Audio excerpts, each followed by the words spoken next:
very good evening to all our viewers and welcome back to our Revival House talk show. And I'm your presenter, Patricia Waruri. We're here to engage, to educate, but above all, to influence, but above all, to enable you to empower yourself, to develop yourself personally and professionally, to be able to make an impact wherever you are. Tonight's show is a very interesting topic. Yes, as we approach Father's Day, of course, mothers, you can never do with you. We can never be mothers without fathers. And tonight, I've got a very special guest with myself, Pastor Ocean Sibanda. And our main topic for tonight is, what do men really want? I believe this is a $64 million question.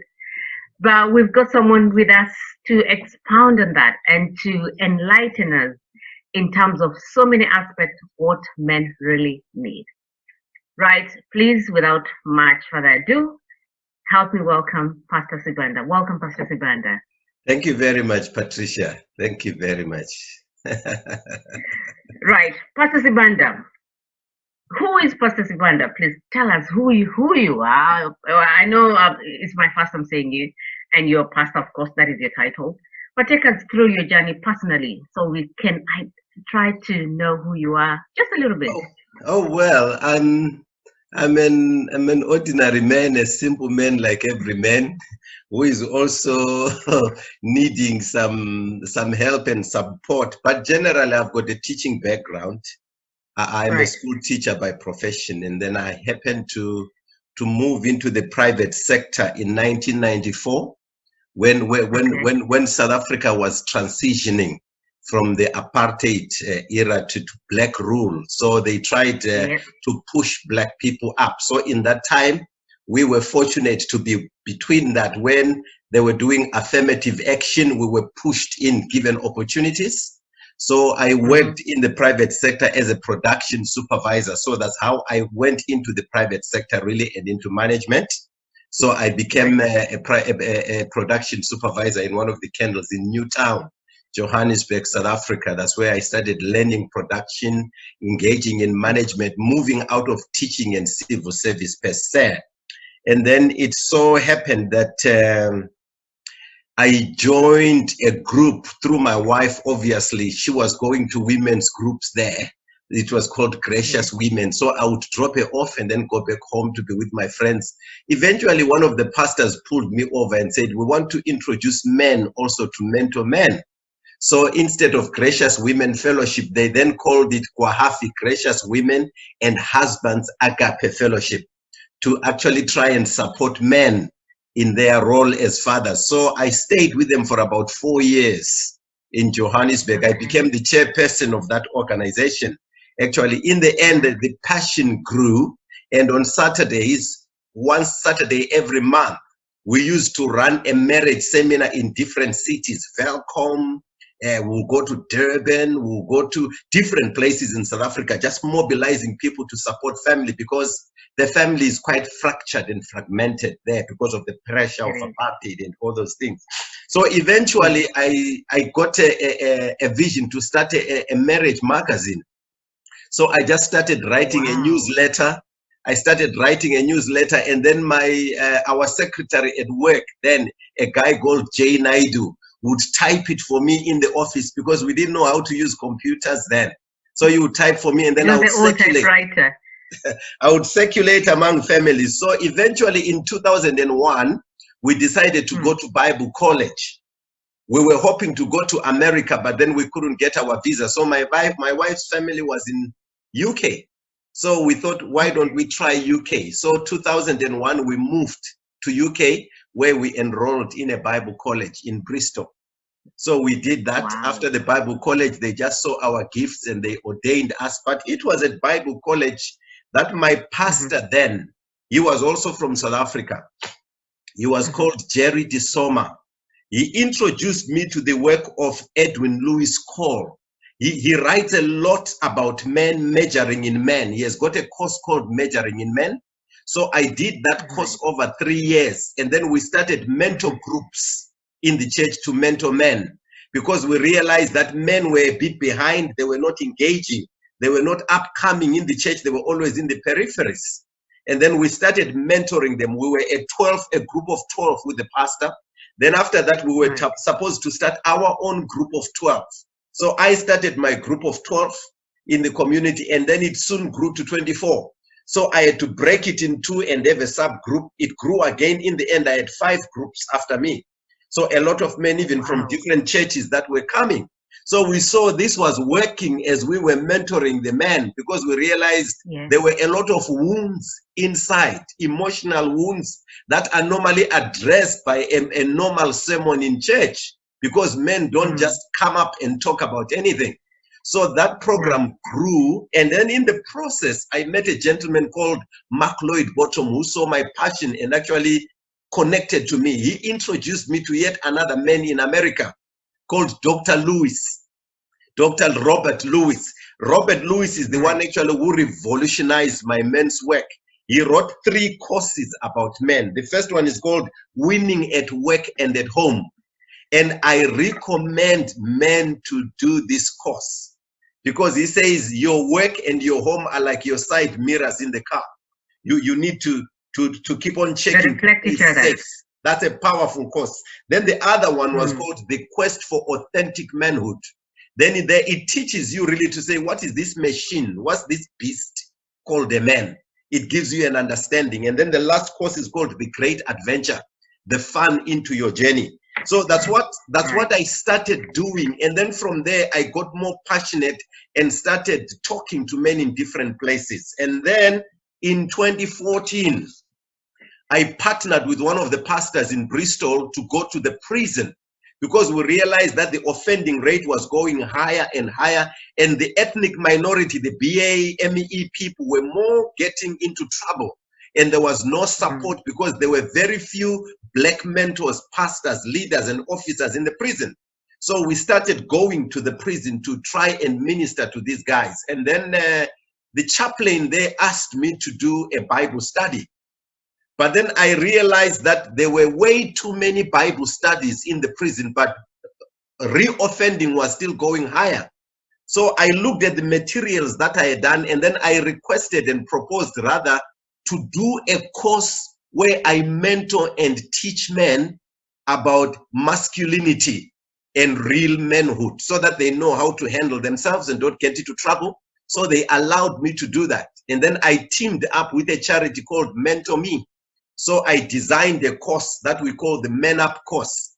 The Men Up in the sense that a lot of men are in a ditch. We need to pull them up onto a mountain, then they can see clearer. They can see farther than they can see. It's just like helping your brother out of a hole. So the course became popular. Now we teach it every Monday in the prison. And when they are released from prison, we run hubs in our churches where they can come in, one on a Thursday, one on a Wednesday. We give them further support and encouragement towards rehabilitation. And then we link them to companies and organizations that re-employ them and give them back their lives. So we also then saw the success of that and teamed with the mayor of Bristol to try and tackle homelessness, because we found out that about, now I think it's about 80% of homeless people in the UK are men. And these are other people's fathers, other women's husbands, but they are homeless and they are helpless. So we do that now. We have a winter night shelter with the churches in Bristol, where we accommodate everyone in the winter so that they don't sleep outside, and then mentor them and support them. And then in the process of working like that with the prisons, I was then spotted by one of the guys who runs Prison Hope nationally. They invited me to be in the steering group nationally, where we were then going to London Parliament, talking to David Lammy, the MP, how we can improve and help the black men in that scenario. So we were come together, and then we came up with this book that is called The 40 Stories of Hope. So we came up with that, and a lot of the testimonies here are from the people that I mentored to try and help men in prison by giving them hope, to try and get them out. So I've been passionate about that. And then I also worked with Mark Lloyd Bottom to study about this also 40-day devotional on money and understanding money, Money. because we saw that a lot of them did not understand money. They were in debt all the time, and it was a problem. So we put together a short devotional for them to understand money and how to use it. So from there, I started moving from city to city, different countries, ministering to men. And then I've been writing books as well. I've written 11 books. So in the process, my books are mainly inspirational. But for the first time, I've written a book to men and their wives and their mothers-in-law. It's called The Battle of the Womb. The Battle of the Womb. The womb of the mother-in-law, the womb of the daughter-in-law. And then the third force that fuels it, which is a father or a man who sides with his mother when he is supposed to be siding with his wife. So that one is coming out in a week's time. So that is briefly me. I am married to one wife with 2 daughters. One is 24, one is 17. So I pastor here in Bristol and under the Redeemed Christian Church of God. They are the ones that I work with. And then we have another church plant in Yeovil. We continue to try to see how we can plant more churches. So that is just a little bit of me. What an incredible passion. I can feel your passion about empowering men. It is in you. I can feel it inside. And what an energy that you've got, and what a vision you have there to empower men, and especially men from our Black or ethnic minority who come in this country and really find it challenging to integrate. Bearing in mind, it can be, I think, here in England, it's seen as a more matriarchal power than a patriarchal power back in Africa. And I think this is something where they struggle with. But you are doing a very incredible job there to try and empower them, to build them, and to have a voice that, you know what, anything is possible. And wow, I admire your resilience. I admire your energy, Pastor. Keep the good work you're doing. And that leads to my next question. What are the challenges and struggles that you have found in most men? I know you've mentioned a few of them, but give us if you can, what are the most challenges that you've really said most common in most men? Well, the struggles are broad. They are quite a lot, especially having an African man coming to the UK. It's a different society altogether. And I looked at your question on your flyer. It says, what do men really need? You know, those needs are what contribute to the struggle. And I quickly came up with 14 needs. You see, that is big. Just looking at your question, and that was not yesterday. It's when I was looking at your question before we came online here, I just said, one, they need support, they need help, they need mentors, they need respect, they need good friends, they need wisdom, they need fathers, they need opportunities, they need balance, they need a good foundation, they need a strong woman, they need a wise woman, they need discipline, they need to know themselves. And for some, they need to grow up. Like Paul, when I was a child, I spoke like a child. But coming to the struggle, a lot of them, I think they don't have what I call a lofty vision for their life and their future. A lot of men struggle formulating a vision of who am I? What do I want? Where am I going? How do I get there? So without that vision, they live life, which is I call live as you go. Like a pay-as-you-go phone. You know, you live as you go, you top up when you have the money. So they are basically living by chance because they do not know how to craft a vision for themselves as a man. I see as a man as a business institute. A man, you are a business in yourself. If you look at Anthony Joshua, for instance, his business is in his hands. So he has to manage that in boxing. It gives him millions. So he needs a vision to portray and carry himself as that business instrument. So every man's life is like that with the family that you have. So without that vision, they get confused and they perish. So that is number one problem. They don't have a vision of life itself and their future. So when you take on somebody else's daughter as a wife, and then you have nothing in your hands, That's where the Yes. conflict comes in. Maybe the girl has a vision and you don't have a vision. You are meant to be the leader. So they need that vision. Some of them struggle with their professions, especially here. What I saw, I think they need opportunities, because especially those married to nurses, I don't know what it is in the Kenyan community. A man comes here under the permit of a woman that is a nurse.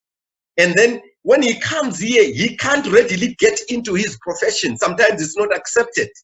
Sometimes he has to retrain. So processing that, after spending so much, I now have to retrain. A lot of them give up. They give up. And then even when they come here, you are actually a supporter in the permit. So in the end, because your wife as a nurse is already getting paid a lot, you are relegated to the role of picking children from school, taking them back to school, because money has to come into the family. So in the process, it brings a war and a battle inside, where a lot of them feel I'm being looked after by a woman. They don't see it as a teamwork. So transitioning from that change is a very big struggle for a lot of men, and it causes a wound because he feels inadequate. And now some of our sisters, they also feel big, that I'm supporting you, I brought you to the UK, and then they fail to respect and honor the man. So in that, he is silenced because the lady is powerful, he's bringing the money, so he can't be what he is. And some of them, unfortunately, have been very rough when they were back home, when they still were the ones in charge. So the girls also feel, I need to give it back to you. So you have this battle that brings part of the challenge in the relationship about who is the lead here, who is the head, who has the resources, and then the freedom that is here that our people have. Also, they want to bring it into the family, so that adjusting to the life here takes a toll on them. And then obviously some have got challenges with papers. We don't talk about that. You are working, but you don't have papers. So it takes away your confidence. It takes away your confidence. And without confidence, you can't lead effectively. You can't put a good vision, and you are kind of locked down. It's like you are suppressed. And then that is part of the problem. So in that, it brings anxiety. There is a lot of struggle inside. And then the other thing is what I call the dual home syndrome.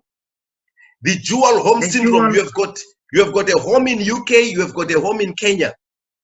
You have got a home in UK, you have got a home in South Africa. So in the end, you are living to sustain two homes. And what I've seen with a lot of guys, it keeps them busy doing shift after shift after shift after shift after shift. And then you are not resting, you are not enjoying your life. So, and then in the end, you get so exhausted by that, you don't even live in your house in Kenya. Before you live there, you are dead. That's what I call the dual home syndrome. So that's double-mindedness of a black man to say, I'm going to the UK, I will work and then I'll go back home. I will work and then I'll go back home. I will work and then that is the paradox that a lot of them struggle with, because you are now trying to sustain two lives. You need to be one together. I noticed our white brothers, when they came to colonize us in Africa, they did not have that syndrome. When they go to Africa, that was home. So they went and put every effort to develop that. We have not yet done that. So that is another part of our struggle. And then the other one, obviously, is on finances. A lot of our black men don't know money. We are good with goats. We are good with cattle. For us, we have them. But we don't understand money. Because in the village, it's easy. You can't borrow a goat and say, I'll pay it back next week. But finance, you will borrow money and you have to pay it back with interest. You have to have a credit card and all those things. So if you don't know how to manage money, you have not been taught financial planning, financial management, they become chaos in the house, especially here where you have a credit card, you have got buy now, pay 3 months time. A lot of guys have fallen into that. So they've got struggles now to come out of that. And then the other struggle that I can pull out quickly for you is the struggle of fatherhood itself, Patricia. No one has taught us to be fathers. Let me tell you what I did. There is no manual. There is no manual. And that is the problem. You are expected to be what you have not been taught. You have only seen the model of your father. So that's what you bring. I'll give you a funny story of what I did. The week I got married, that weekend, when I came from my honeymoon, I hang around with my friends. I wasn't naughty, obviously, but I forgot to go home. You know, and I forgot to go home that following weekend because to me, it hadn't registered that I was married. So, but then something kept on pushing me to say, there's something wrong, there's something wrong, there's something wrong. I couldn't quite connect. And then around 12 midnight, when we were still enjoying these games, and then I said, oh, gee, I'm married. I need to go home. So that's why I'm talking about the fatherhood aspect. We are not trained, we are not mentored. And a lot of our girls are trained, they are mentored. So most of them come ready and prepared. Let me give you an example. In our stags, for instance, our bachelor's parties, for our guys, they want to dress like a frog, we want to dress like a cock, they want to drink, they want to be funny, they want jokes, but a home is not a joke. So do you see, when you look at women's kitchen parties, or a lot of them, there is education. They will bring plates to give you plate towels. They bring things to make you ready for the home. That is the other problem. We don't prepare our guys. And then obviously added to the stresses and the confusion, then you have got the challenge of addictions and substance abuse. And then with that comes duplicity, where you have a lot of guys with three faces: the private face, the public face, the personal face. And then managing those exacerbates the problem. That's what I can say quickly before I can go through. You've touched on a very interesting topic and a very sensitive one. I think the problem, for me, what I've picked up here is culture being a main issue here, which actually people struggle in between assimilating into this culture and what they know themselves. And you can only give what you know. You cannot give what you don't know. And assimilating into this new culture gives them challenges. And I think for them to integrate, I think women are more flexible than men. Can I say that? Men are more rigid in their ways? Yes, you are right. I will support you there. Or let's say many men are rigid. Oh, not all of them. Yes. No, yeah, I agree with that. Not all of them. Many men are rigid. And I think sometimes it becomes an issue. And you touched on another topic, vision. And as a woman, actually, I was wondering, how can I nurture my man to kind of blossom his vision? Because sometimes most women, it's hard for most African men to lay down their vision. Not all of them, some of them. And it becomes a kind of an issue, because how am I going to support you if I don't know what you want? And I think that is also another issue that, for me, sometimes I've seen most women struggling with. I don't know whether you picked up that kind of an issue in where you were. Yes, it's true. It's true. It's true. I spoke to one of some young men I was mentoring, and then he was planning to get married. And then the girl wanted to purchase a house. And then the boy was freaking out. He was saying, how can she buy a house before I'm there? You know, the girl was way ahead. And then I pulled him back. I said, listen, leave the woman to buy a house, because you are not ready to buy a house. And you now want to pull her down to yourself. You need to pull yourself up to her, because in marriage, we add value to each other. I think the way you can do it as a woman is the approach, because you touch that subject of respect. Even in the Bible says women honor your husband. That thing is about respect. There is that thing, even in lions. If you watch some lions, the female lions will kill, but then the men will just come in to eat, and then they must pull back. In lions, they have learned that respect. They pull back. He will come and hover the carcass like he killed it. So if they remain there arrogantly to say, I killed this, they will be hurt. Because the male lion is more powerful and masculine. And the women have got to nurse children, young cubs and that. So you see them pulling back and lie back and submit. And then he will eat to his full, and then they come in. I think that principle also works, because there is something in a man called an ego. That's what I call a man. It can be a man killer. It can be a man builder. Ego must be coated with humility. And now, if you are married to a man who has no vision, you need to find ways of pulling him to you without him feeling threatened. Because it's only when he feels threatened and emasculated that he digs in and resists. And when he digs in with you. I wasn't like this when I started. I'm from a poor family. My wife was actually very, very from a rich family. I never used to read. Sometimes she would say, oh, here is a book, can you read? And I say, read and tell me. So what she would do, she would read and tell me. And then she empowers me. Because for me, it wasn't like I don't want to read. I didn't grow up in a culture of reading. So because of my wife working in a bank when she was in South Africa, the white brothers would give her birthday gifts of books. And then I would complain. And then she say, read the book, and say, read and tell me. So she realized that if I don't help this man, I will be in trouble. So she would just read and then tell me the story. In the end, I got an interest in reading. Now I read more than her. I'm now the one who reads and tells her. For her.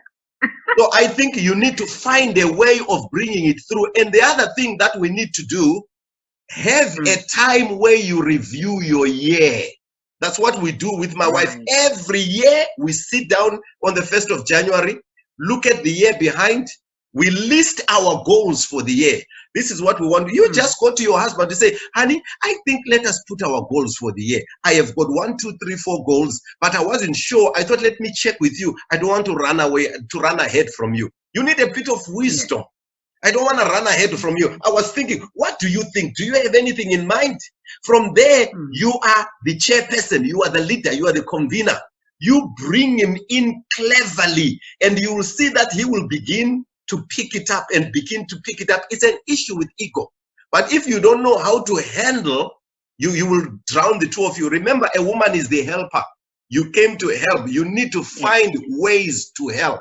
But if in your help you seem to be taking over, you'll be resisted.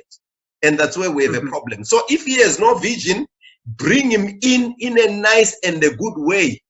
And then you'll see eventually once he comes on board, he will help. And also point to these courses. I'm actually pushing for churches to establish good men's ministries where they can mentor, empower, and support men and grow them in the process so that they give value to them as well. We need that. And I think in communities, we need to do that. In the prison where I teach, they have said, Pastor Ocean, we want you to do this in schools. So they are already seeing the need of it. And then I'm sure with time it will come through. So we just need a way of navigating on that. But women, I will give them a tip. Don't try to fight the ego. It will crush you.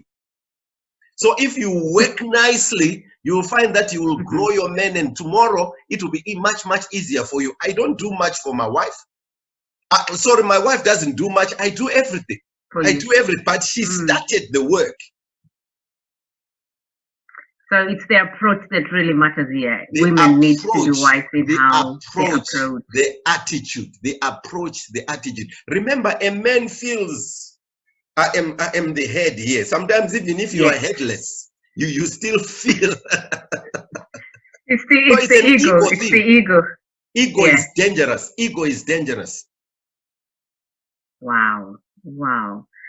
What that is a point for me to learn. Yes, and actually you've given a very good scenario of how the lions, the female and the male and the female, how they submit, even though it's the woman who does the job. It is not their part to take the first position. It is the man's position, regardless of what you brought on the table.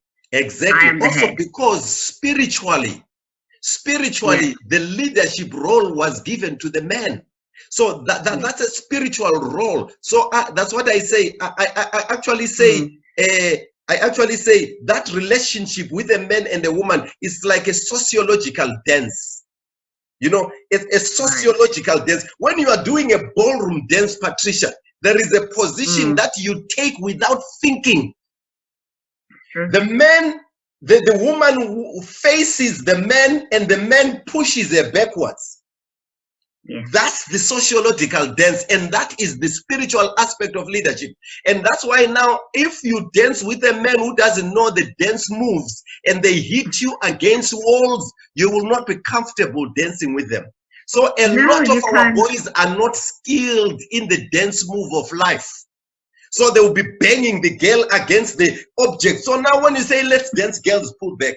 And then when a girl finds a man who can dance, she wants to dance with him forever. That's why she runs away. I found a good dancer. So it's that Right. leadership is like a sociological dance. So you need to, I like this dancing thing on Saturdays. On Saturdays, if you watch it, Oh, there are the Strictly there Come are Dancing. places where the women coach the men, and there are places where the Yeah. men coach the women. But when they are on the Vice dance versa. floor, the driver is Yeah. the guy. So if he doesn't drive, the dance will fail. So I think that's where we need to learn to say, how do we empower our young men to give them the skill of the Yeah. dance, the father dance, the spouse dance, husband's dance? We You can know call that. them that. We need to coach them, because if you coach them, they will dance. Mm. Well, in that sense, is to having a mentor, and you're one of them. And I think in admiration of what you're doing, and I think it's a void that you've identified.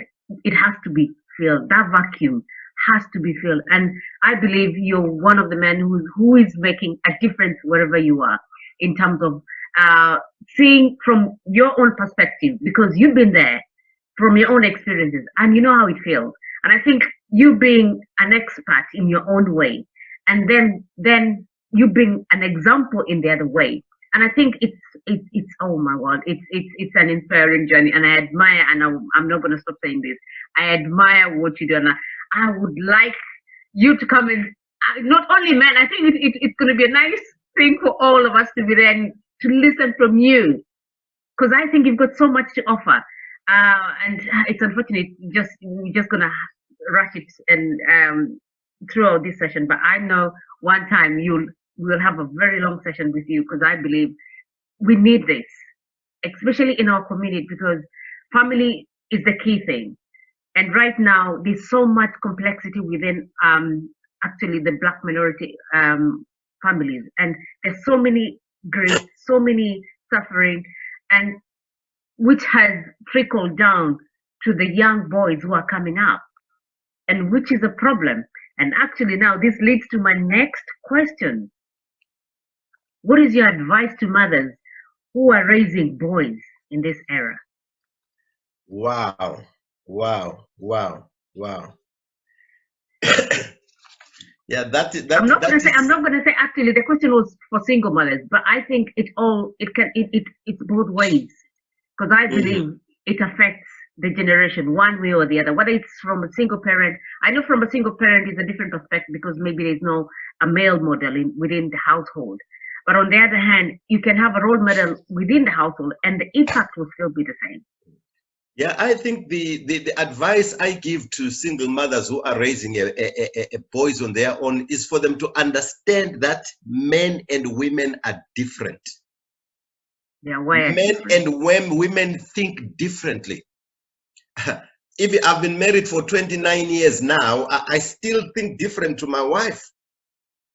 If she sends me to the shop to say, go and buy cauliflower, I will go to the shop, I pick cauliflower, and I come out.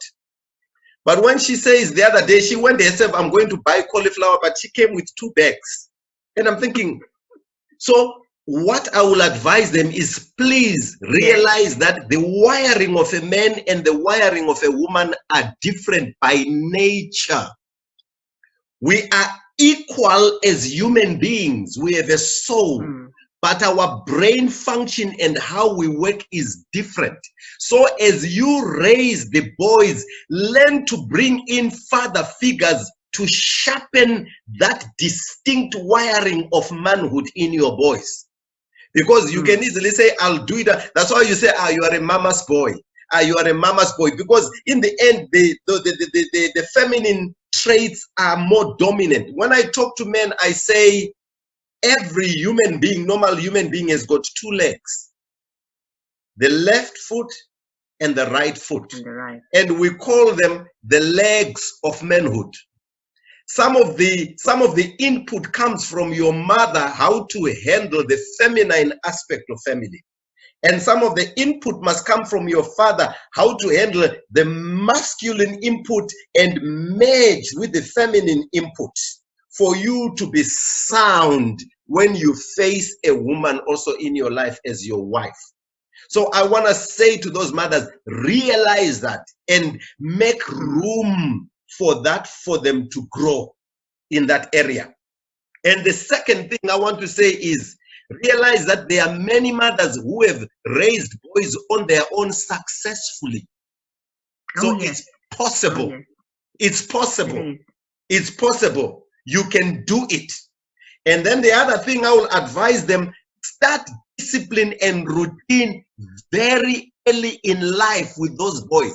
Don't say it's my angel up to 7 years, and then suddenly you want to treat him like a man, because we were told by the police, if you miss putting your routine by year 3 when they are 7 years old, you are already too late. We are already too late. So I will say, start the discipline and routine early in life and be involved in what they do. Carry them through, go with them, remain a shadow all the time wherever they are, to keep them busy, to keep them focused. Give them assignments and tasks that will motivate them. And then I say, do not leave them with strangers for a long time, because it's easy. If the stranger is a man, he will sharpen those aspects that you as the mother don't sharpen, and there will be adventure to him, and he will excited and he will pull there. That's why you see a lot of young boys join gangs without the mothers wanting. It's that aspect of their manhood that has been lying dormant. When they realize, wow, this is fun, it's exciting, that's where they are pulled out there. And then I say, link them with families that are doing well and expose them to greatness early in life. Lewis Hamilton, his father exposed him to that. Look now, that's what he does. And the Bible says that if you teach them when they are young, they will not depart from it. Our problem, we leave them when they are young. We don't bring the discipline and the routine, and then they are far. And then if you expose them to greatness when they are young, they will aspire for it. Normally what I do with my guys I mentor from the prison, when I go for my speaking engagements nationally, I take 1 or 2 of them, because I'm trying to show them greatness. So normally where I go, they book me a hotel, and then I tell them I've got my 2 mentors from the prison. I book them a hotel myself, a room for each of them. I don't put them together, because I want to point them to greatness, to say there is an alternative life to crime. So I book them there. Changing their mentality, the way they think. Exactly. So because I say some of the things in men, Sister Patricia, they have to be demonstrated. You can't talk. Oh, yes. You remember when Jesus washed the feet of the disciples, they were arguing about who is greatest, and Jesus knew that this can be a problem. And the Bible says when they were on the table, he just stood up, poured water on the cup, he took everything, he called them one by one and began to wash their feet. Afterwards, he sat down and began to teach them. And then he said, do you understand what I've done? So certain things need to be demonstrated. So I take them. And then when the protocol people come to pick me up, they come with me. And when I get onto the stage, I introduce them to the crowd. So you're exposing them to that kind of life. Expose them to greatness. That's what I say to mothers. And then I say the other thing, do not use them as a weapon against their father. That's another problem. The women now want to use the child as a weapon. They say, you won't see the child. So now she is taking her wounds onto the child. And then in the end, he uses the boy child as a pillow for her comfort. And that's why now when this boy finds a girlfriend, she feels the girlfriend has come to take my comfort. Yeah, so he feels threatened. So she does that. And then I say to them also, learn to sacrifice certain shifts to spend time with your boys. Because they need you and they need that. So once you follow those things, you will find that they will move well. And then we also say, when we work with men, your parents can only take you so far. in life, mentors begin to come in. So you just need to take that one up. If you expose them to the good environment, especially in a church, in a good social community, in a school, somebody will see your child beckon interest and take them up to mentor them and take them far. So that is how we work. I was not mentored by my father. I saw my father 7 days in a year when he came home for Christmas. But an uncle of mine saw something in me. He took me up and mentored me. That's where I learned. It wasn't my father.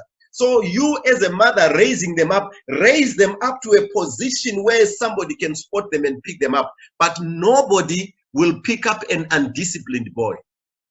Nobody will pick up a disrespect. So do you see the virtues that you need to put in?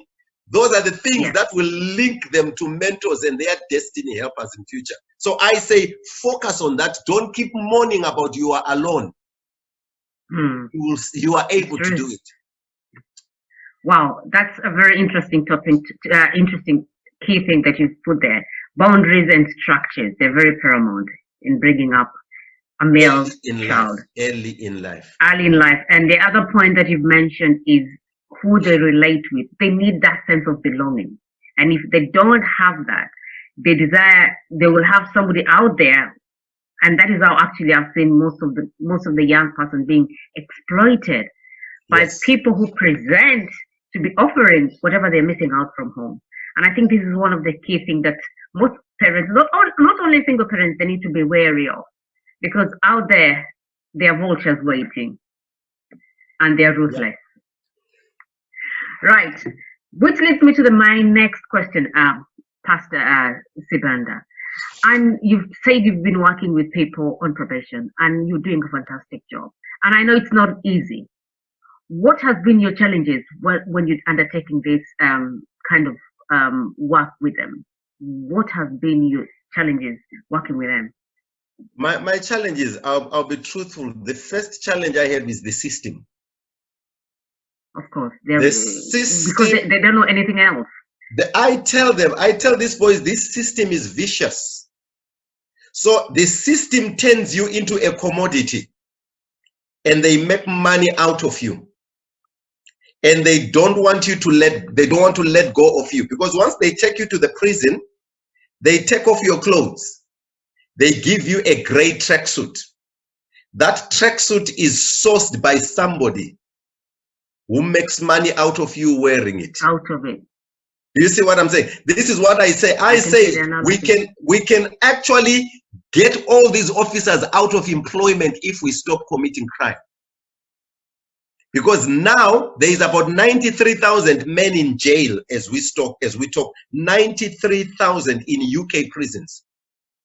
And imagine the amount of business that people are making by those people being there and not being productive. So my first issue is the system.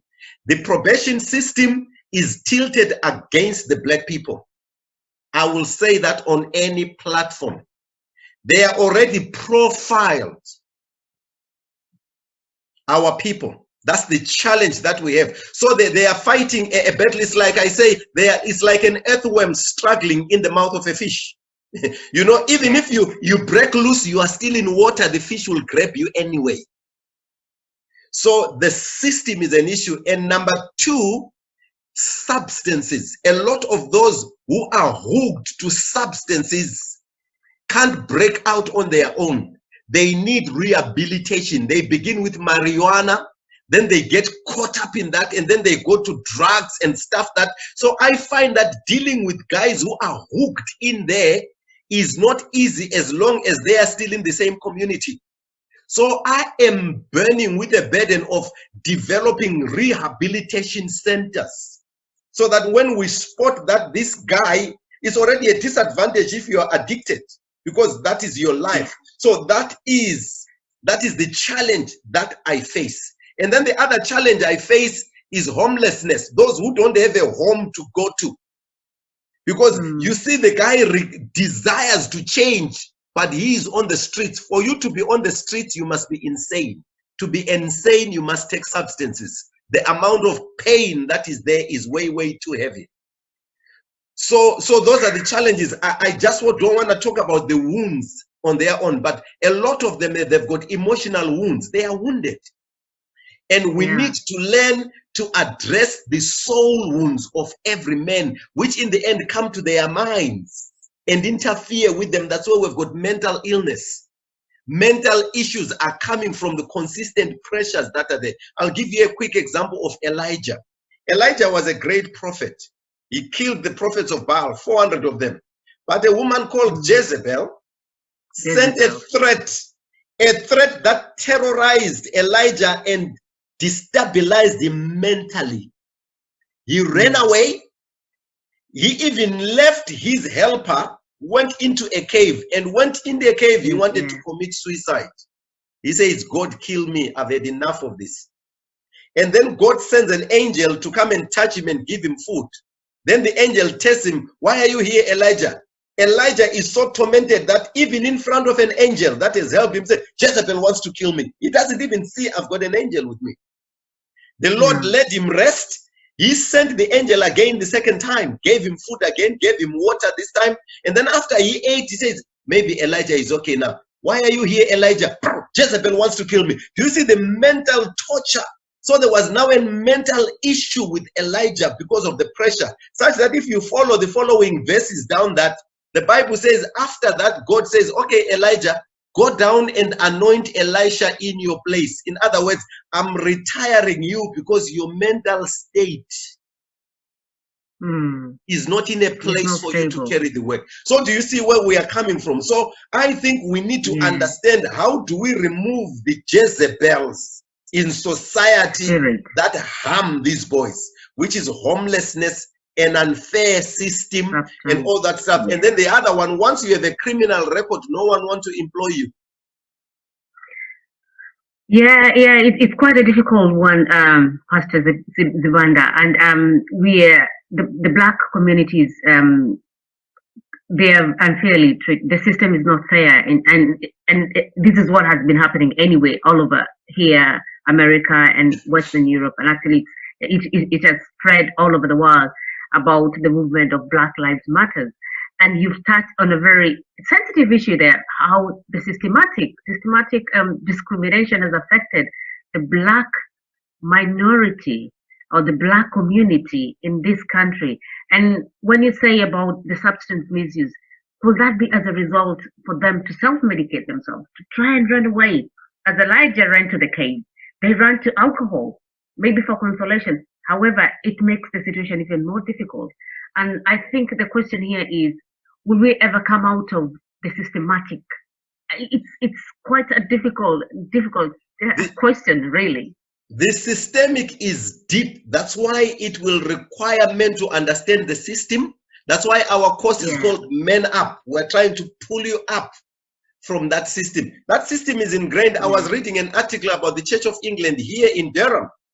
A Black American applied to be a vicar. They refused him. They say the makeup of this congregation is different to your skin color. So this thing is not just in government, it's in society and in the church. So that's why I feel now the churches must not be quiet about this thing. I can't breathe. So in other words, the system has been having their knee on our neck for a long time. So we need to fight for them to take that knee off. As long as the knee is there and they wear different ways of papers and home office and all, they are pinning you down. They are pinning you down. So we need to keep this movement going. I say to the church, this is not a political thing. No, this is a social thing. It's about life, it's about dignity, it's about respect, it's about humanity. So the church must raise this voice and we break it once and for all. This is the time to do that. It's unfortunate that, actually I did touch this last week. It's unfortunate that you're having this discussion in 21st century. And people, sometimes we believe we've moved on, but I don't think we've ever moved on. I think, as we've said, the systematic is just like a blanket. It has covered everything underneath. And I think now it's coming to a point where everything has brewed up. And we cannot stay back and watch. And I think you're doing your part. You need to be a voice. You cannot seek change without doing something. We need to be the change we seek. And I think it And, starts with us. and in that, it's still the man child who is suffering more. It's still the Actually, man yes. child who is suffering more. And that is the problem. If you Yeah. look at it, you find that here in this country, once you have a baby with a woman, the mother automatically has the right. You have no access. You have to apply to the court for access if you are not. So that is bringing confusion. And also, for most violent crimes in this country, you will see that those committed by women and the men, if it's similar, there is a tendency for the woman to have a lighter sentence. So those things Yes. are confusing men and making them aggressive and angry. Because on the other hand, we say we want equal pay, we want equal representation. But when there is crime, Equal opportunities. so those are the battles which the system actually contributes to this challenge of men that we are talking about. And we really need it addressed as part of the healing process. Though obviously some of it you need to take responsibility to say, okay, I know this is the system. Then don't actually do those things that will bring you under the system. Don't break the law and hold your temper. Don't beat a woman. Don't fight. Don't rape. You know the system won't be friendly to you, so stay away. That's part of the mentoring that we do for them. Right. Stay away for those things that will make you labeled or will make you the system that will make it difficult for you to penetrate in towards positive because Absolutely. of the system, because of the way the system has been formulated. But how are we as we've said?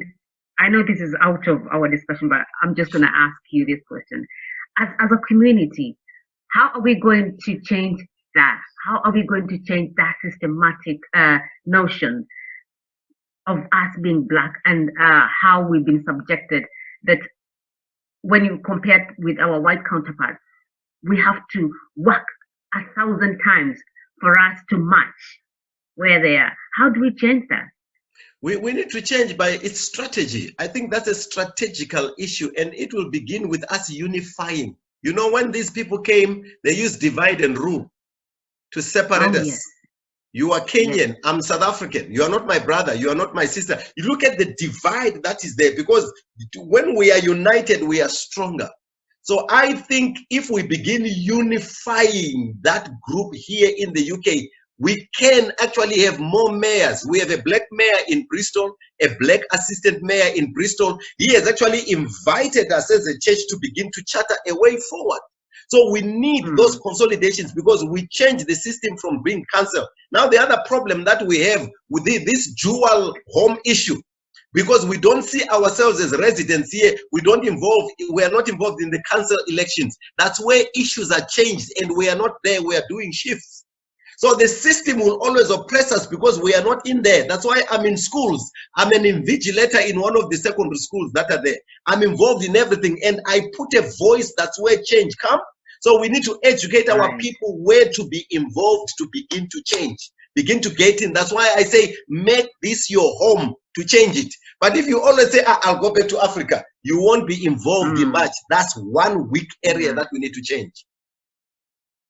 Oh, fantastic. I know we've kind of gone aside, but it's part of it, because if we don't address this issue and if we don't raise it, we will move forward. And thank you for your point there, Pastor Sibanda. Right. If you were to advise women about men, what are the most important things you would share with them? The first thing is, never think you will change a man when you marry them. That's mistake number one with women. They see the telltale signs in a relationship and they say, he will change, he will change, he will change. A leopard never changes his spots. It's dots. No, it doesn't. It doesn't change. Okay. And then I say, dig into him before he marries you. Find out. Right. Get to know every corner so that you know what you are getting into, and then you know whether you are able to help or not. Find out more before. Question motives. Don't ignore telltale signs. Do not be intimidated.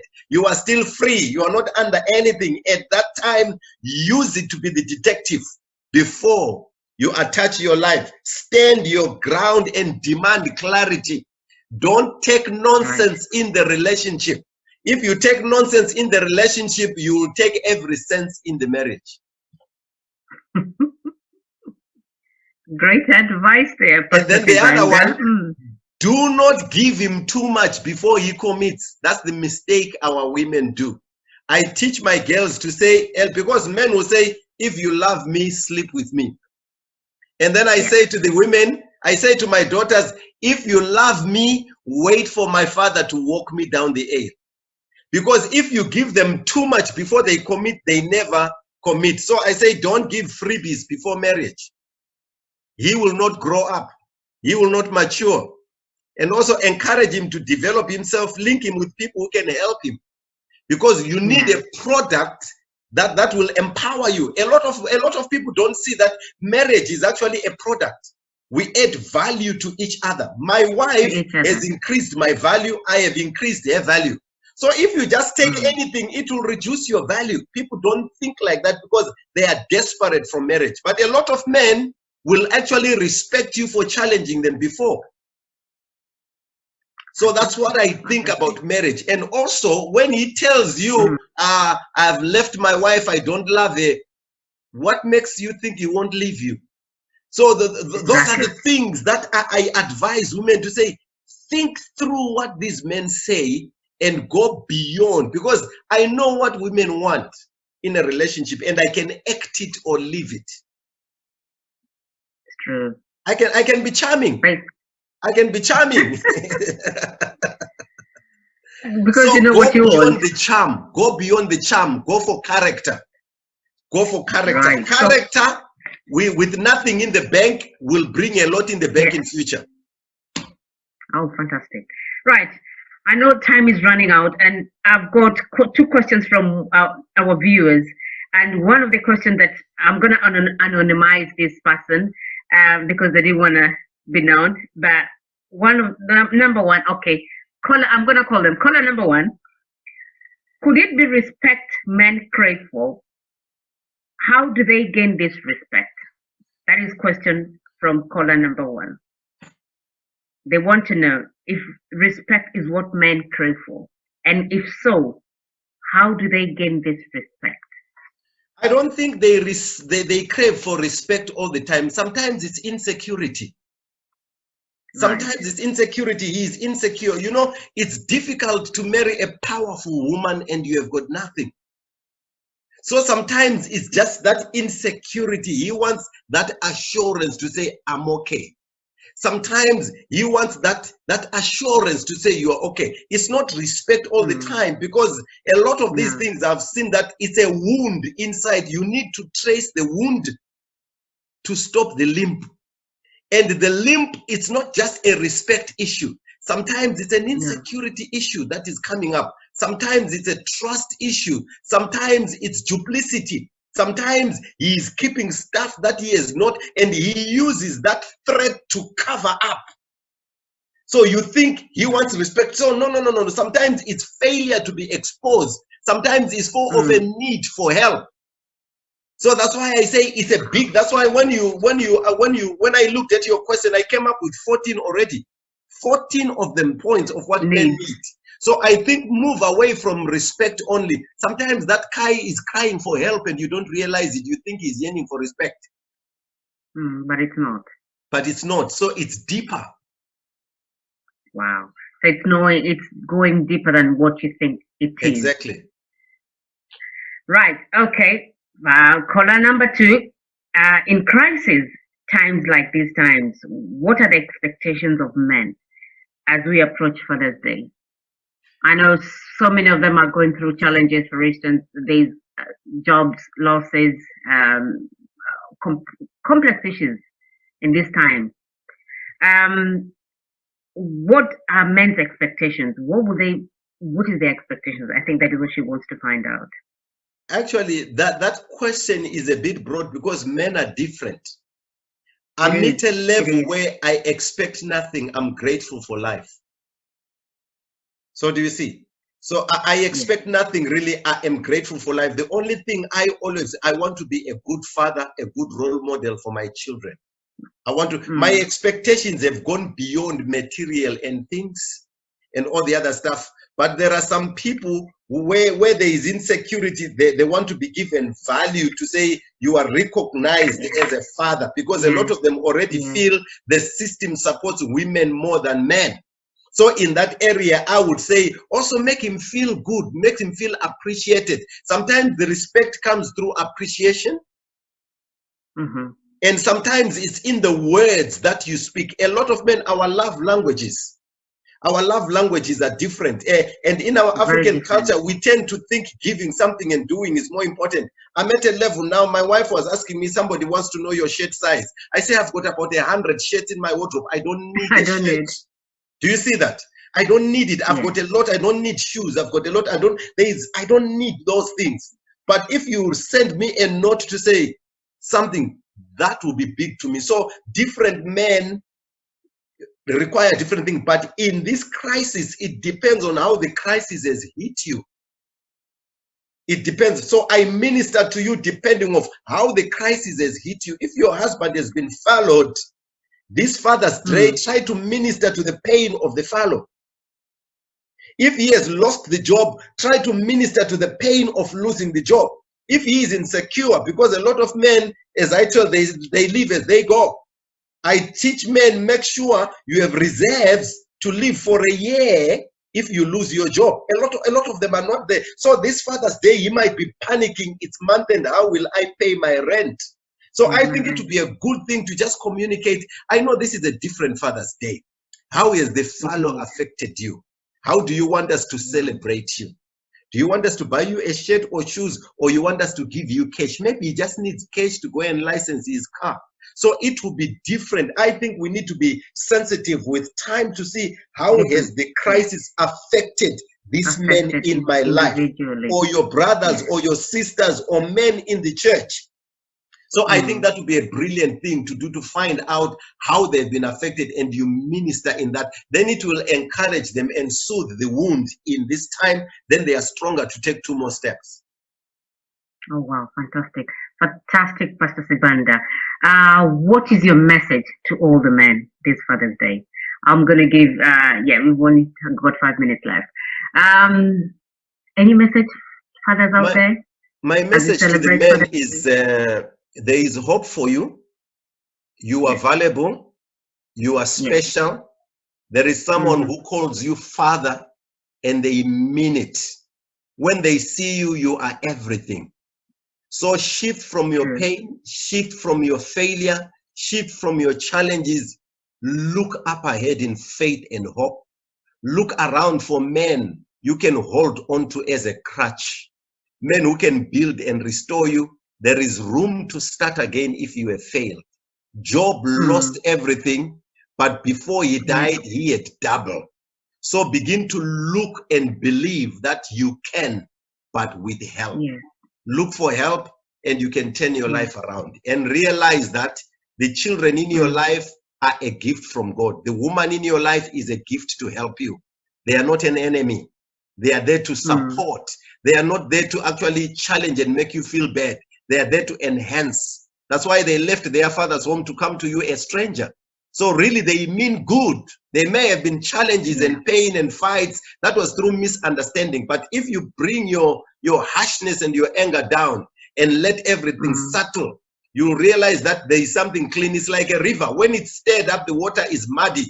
But if time allows it to settle, let the dirt go down, you will begin to see some good in that. Happy Father's Day. Oh, wow. Oh, happy Father's Day to you. Wow. As well, Pastor Sibanda. And thank you so much for the great wise words. You could not have put it any better. And I'm so much empowered. I'm so much inspired. I'm so much enhanced. And I believe, things will never be the same again at home. For myself personally, I will endeavor to do my best to make a difference, to make a change wherever I am. Well done. With that, we've come to the end of today's talk show, and we had a fantastic time with Pastor Zibanda. He's empowered us. This man is full of so much in him. I could feel the passion in him, how he wants to change, influence, and make an impact wherever he is. And Pastor Sibanda, we pray that God will keep on giving you more grace, more wisdom to keep on doing whatever you're doing. And God bless you so much. And as I've said, happy Father's Day in advance. And with that, viewers, we've come to the end of today's talk show. And before we close, happy Father's Day to all the fathers out there. And as Pastor Sibanda has put it, I cannot put it in any other better as he has said. There is hope out there. Whatever you're going through, there is hope. Don't give up. Keep on sailing the ship. And until next time, happy Father's Day and have a great evening. Goodbye. Thank you.